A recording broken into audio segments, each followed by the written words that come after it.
ሰላም እንደምን አላችሁ? ዶክተር ሙሴ ነኝ። ይህ የእንስሳቶች ወይም የበሬዎች ማደለቢያ ፋርም ነው። እኔ የእንስሳት ሕክምና ክትትሉን ነኝ ማድረግላቸው ለነዚህ በሬዎች። እንግዲህ ኢትዮጵያ ውስጥ ማደለብ ወይንም ፋትኒንግ የምንለው የሚሰራው እንደምታውቁት በዘልማድ ነው። አርቢዎች ራሳቸው መድኃኒቶችን ይሰጣሉ። መኖም ያው እንግዲህ ከልምድ የተነሳ ነው የሚሰጠው። ነገር ግን አንድ መታወቅ ያለበት ነገር ፋትኒንግ የምንለው ወይንም በሬዎችን፣ በጎችንም፣ ፍየሎችም ሊሆን ይችላል ማደለብ የምንለው ነገር ሳይንሳዊ ነገሩን ተከትለን መስራት አለብን። ሶ ማደለብ ራሱን የቻለ አንድ ሳይንስ ነው ማለት ነው።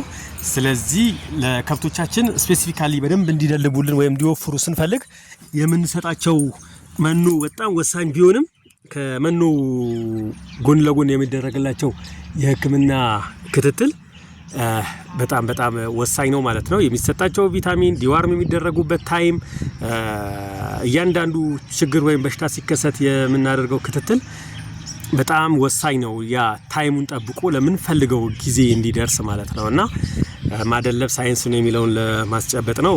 ቴንክ ዩ